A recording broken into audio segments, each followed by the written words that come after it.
Welcome back to Lunch with Doug. Today we're going to be talking about the backstory of Halloween, so stay tuned. It's going to be a great episode. Quick reminder before we get started today on this episode that first Saturday on the square is happening every first Saturday on the Nevada Square. Get down, check it out. They're not having the outside vendors this month because they only do that outside vendors March through October. And they've already done the October, of course. But they will be having several stores are open. Several stores are doing things downtown. Make sure to get down there and check it out. First Saturday happens every first Saturday on the square throughout the years. So get down and shop and check out some of the wonderful specials going on downtown Nevada, Missouri. Thank you for spending your lunchtime with me.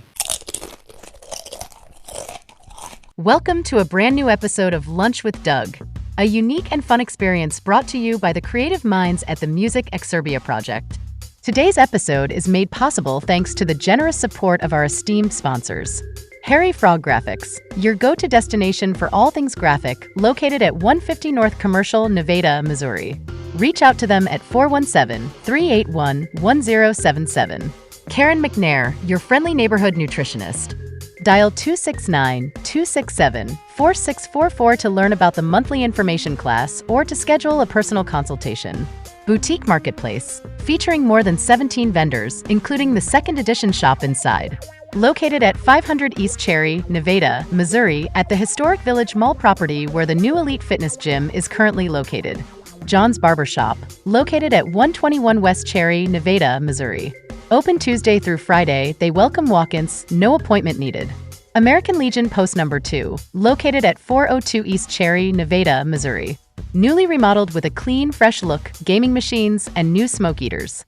Nevada Tobacco and Community Store, your local store next door at 125 West Cherry, Nevada, Missouri.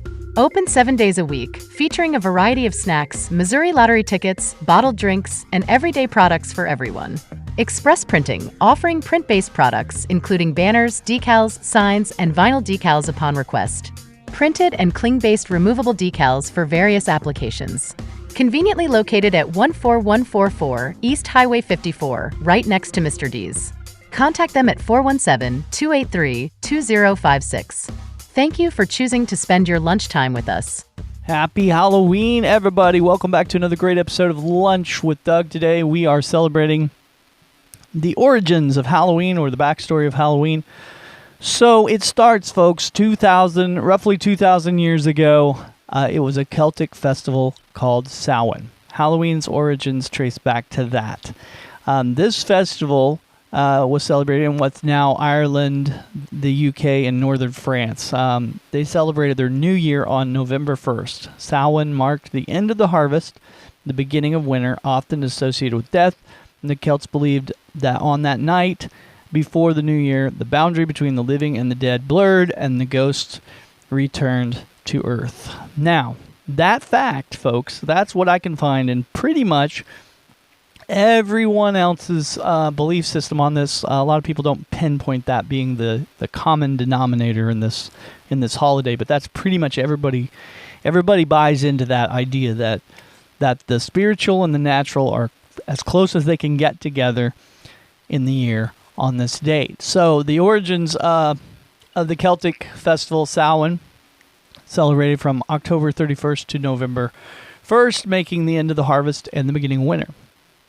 Again, the Celts believed that on this night, the boundary between the living and the dead blurred, ghosts returned to Earth. Traditions included lighting bonfires, wearing costumes, and making sacrifices to appease these spirits, or also sacrifices to their deities. Now, where this goes weird here, and this is where a lot of people, there's this argument in America, whether Halloween's bad. A lot of the Christians don't celebrate it. Some of the Christians do celebrate it.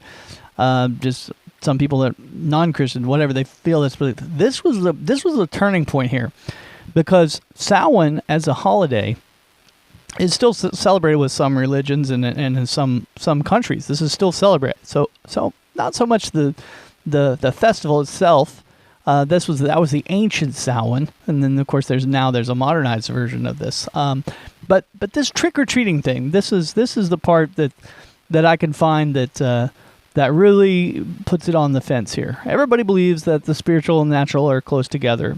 Okay, that's cool. We can all buy into that. But the trick-or-treating part is the part that really causes the conflict on the holiday. People to say, okay, whether this is a bad holiday or good holiday. Basically, the farmers would put out a treat. So they'd have a fresh-baked pie or something. Usually the farmers' wives, because the farmers would be off at harvest. So they're harvesting, they're working in the fields. The wives are home alone. And the wives would... they would put out this pie on the window or maybe some fresh baked bread, maybe even some other kind of food, but a treat, okay? A treat on the thing, or some homemade candy, whatever that was at the time. So they'd put it out there on the window.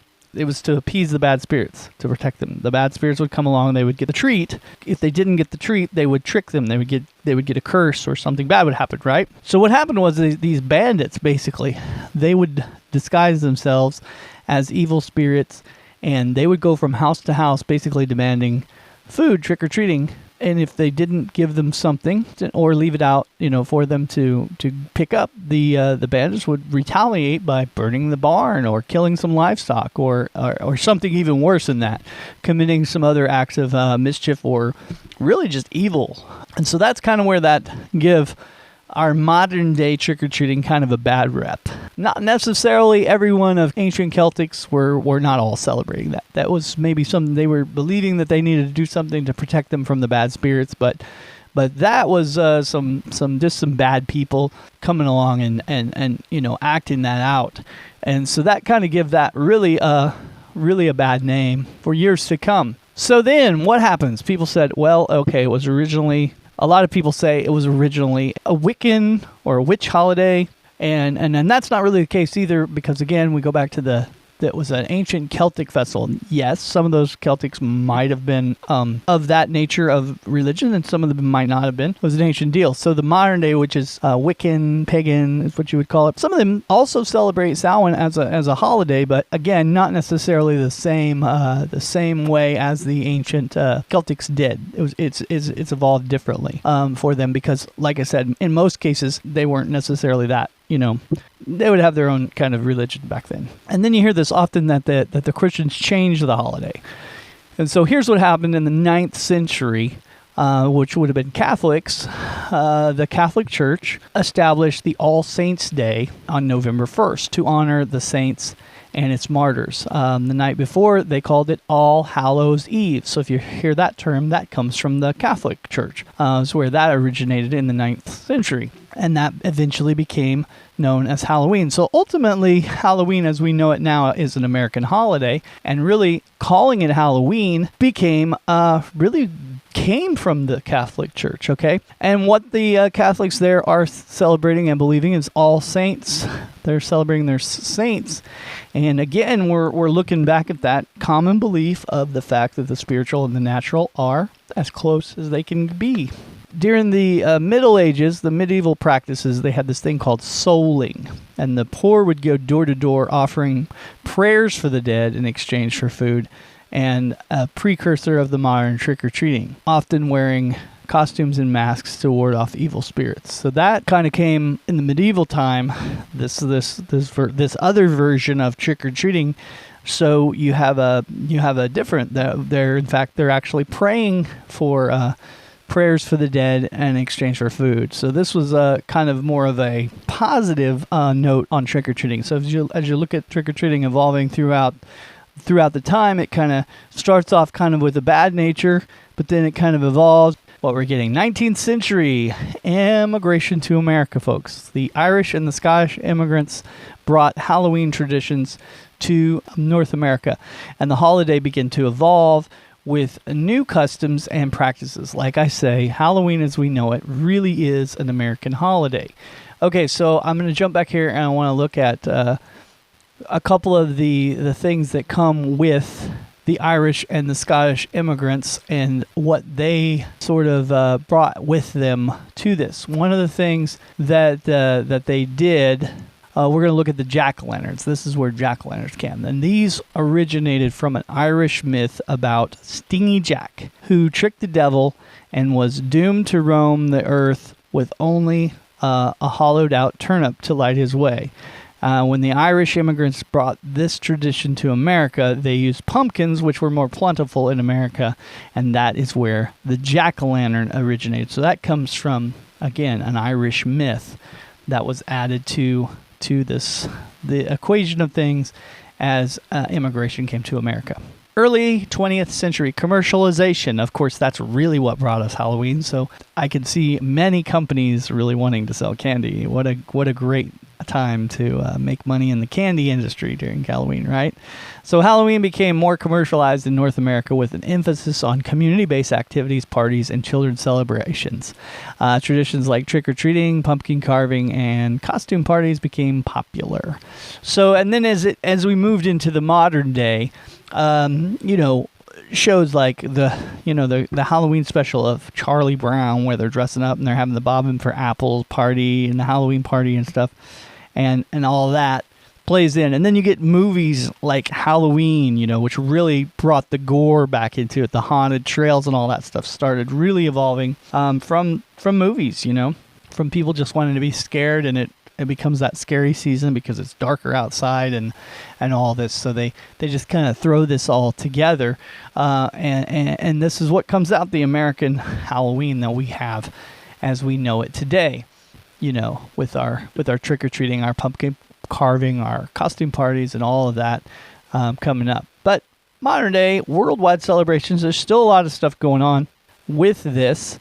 And they're all kind of a little different. But again, we go back to the Samhain, and that is celebrated in Scotland. It's called the Samhain Fire Festival. It has bonfires and traditional rituals. In Romania, they have the Day of Dracula with events and tours related to the Dracula legend. In the Philippines, I cannot pronounce this as Panganwala. I'm saying that wrong, I'm sure, for those if you're listening in the Philippines, and I apologize. This is a traditional practice of singing and asking for prayers for souls in purgatory. In Japan, Kawasaki is celebrated. It's the Kawasaki Halloween Parade, a major event with elaborate costumes and performances. In Mexico, Dia de los Muertos, from October 31st to November 2nd, honoring deceased loved ones with altars, parades, and traditional foods. And then in England, it's not until November 5th, but they have Guy Fawkes Night, November 5th, featuring bonfires and fireworks. So modern pagan and Wiccan practices, again, the Samhain celebrations, they do celebrate modern-day witches, and those following pagan or Wiccan traditions celebrate Samhain as a significant and sacred festival. It's observed with rituals, feasts, and ceremonies that honor their ancestors and the natural cycle of life and death. We continue to evolve with current trends, and Halloween evolves into new customs, such as, again, we talked about the haunted attractions, themed parties, and creative costumes, movies and all this stuff has really played into that through popular culture, honestly, hitting in the 80s, late 70s, mid 70s, late into the 80s, really drove that up to a new place. It remains a popular holiday for both children and adults now, celebrated with a mix of ancient traditions and modern festivities. Lots of stuff going on for this holiday. So American holiday has Americanized. From ancient Celtic rituals to vibrant global celebrations. There you go. Halloween's history is a fascinating blend of cultural influences and evolving traditions. That sums it up in a nutshell today on Lunch with Doug. Today's episode is made possible thanks to the generous support of our esteemed sponsors. Harry Frog Graphics, your go-to destination for all things graphic, located at 150 North Commercial, Nevada, Missouri. Reach out to them at 417-381-1077. Karen McNair, your friendly neighborhood nutritionist. Dial 269-267-4644 to learn about the monthly information class or to schedule a personal consultation. Boutique Marketplace, featuring more than 17 vendors, including the second edition shop inside. located at 500 East Cherry, Nevada, Missouri, at the historic Village Mall property where the new Elite Fitness Gym is currently located. John's Barbershop, located at 121 West Cherry, Nevada, Missouri. Open Tuesday through Friday, they welcome walk-ins, no appointment needed. American Legion Post Number 2, located at 402 East Cherry, Nevada, Missouri. Newly remodeled with a clean, fresh look, gaming machines, and new smoke eaters. Nevada Tobacco and Community Store, your local store next door at 125 West Cherry, Nevada, Missouri. Open 7 days a week, featuring a variety of snacks, Missouri lottery tickets, bottled drinks, and everyday products for everyone. Express Printing, offering print-based products, including banners, decals, signs, and vinyl decals upon request. Printed and cling-based removable decals for various applications. Conveniently located at 14144 East Highway 54, right next to Mr. D's. Contact them at 417-283-2056.